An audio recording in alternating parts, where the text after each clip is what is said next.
nothing to be afraid of. Can I be in the water? Yeah, you can hold it, baby. It's trying to escape the water because it's too much water.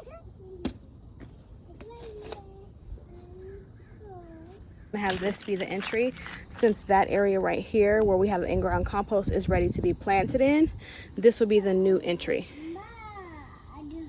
The girls are in gardening clothes today, and they have the rain boots, so I'm just letting them have their fun today. So first things first, let's dig this up. Okay, so I'm actually gonna switch this up. I'm gonna take these out since these are ready to be planted in now. Like I could actually plant something in those. I'm gonna take these step stones out and I'm gonna plant them. I'm gonna put them this way. Whoa! Don't smash it! Wow! This is what we have so far. I really like that as being the entry, but I do need to fix, obviously, the steps to be even. I'm gonna put the snapdragon back here, and then I'm gonna put in the nasturtium here. I'm gonna put compost all in here so that I can start that process of in-ground composting under these cement steps again, because right now this area that we did it is ready for planting, so we're gonna plant in there. So now what I'm doing is I have the water on the soil, and it was soft because if you remember the bricks were here, so I just dug a hole for this snapdragon, but I'm gonna put compost in here so I know that it's gonna drain well and keep it really moistened. Now I have the water just going in the area in which I'm gonna plant.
So what I'm doing here is, like I showed you guys about 3 times now, I dug a hole and now I'm just putting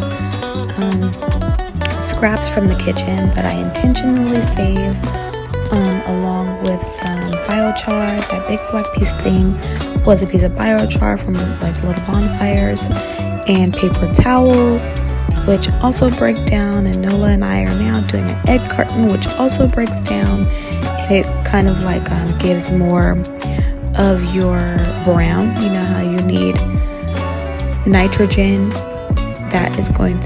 you need nitrogen in your compost. So we are adding that in here, and then we're going to cover it up with compost, not the clay soil. Remember, I bought that bag of compost. We're going to add that on top.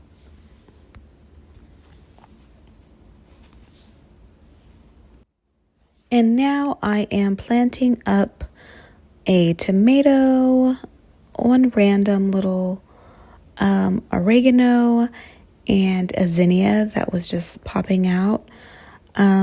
This soil looks really dry and crunchy, but it's actually really good soil in here. I'm very proud of that soil. I got these plants from the dollar store, and I think I'm going to only buy the plants from the dollar store, so that I can show you guys that you can grow your food even with dollar store plants. And I think I'll use different seeds, but I think as far as the plants that I grow, I'm going to try and get the cheapest possible so that you guys can see that it doesn't take an extreme amount of money to grow your own food. You just have to be willing and diligent to do it. That was the hard bringing another worm. If you guys remember when we first started this, we had no worms. So we are creating great microbiology in this area, and in order to receive from the soil, you have to give it to it and nourish it first. So that is my goal here. The plants that I want to eat, I'm planting in containers, like the veggies that I want to eat. I'll have some in ground too, but I'm trying to get the soil together so we can get to that place. Now this is another tomato and a nasturtium. If you guys don't know, nasturtiums are very good bug repellents for bad bugs, and they fit very well with your tomato plants. This is the compost that I'm laying on top. Since I already dug out the holes on the bottom, I'm just covering it up.